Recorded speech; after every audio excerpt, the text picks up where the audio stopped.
Nakapaglinis na yung katulong. Tambak pa yung basura. Tatapon pa mamaya. Sa labas malinis na din.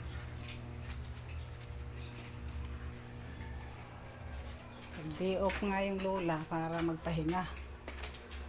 Kaya ang nangyari, ayun, nag-extra ng trabaho sa isang amo. Ayan, malinis na.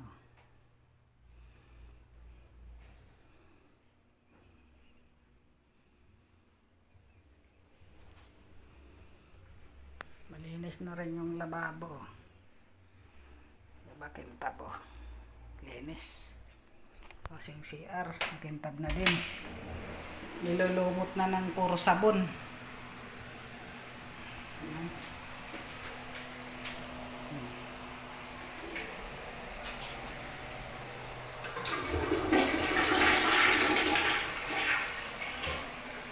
Kintab na rin batay CR. Kasi yung mga sabon ng amo ko, nagkalat sa sahig, nilulumot na. Pati taas, malinis na. Ay, day off nga, nagpahinga nga. Trabaho pa din. Yung aking tanghalian na yan. Almusal tsaka tanghalian. Malinis na lahat.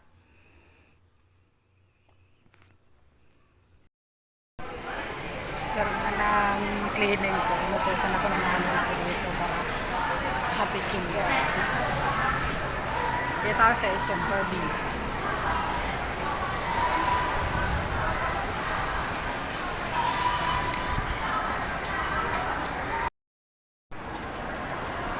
Ganda na ulit dito sa isang Herbie.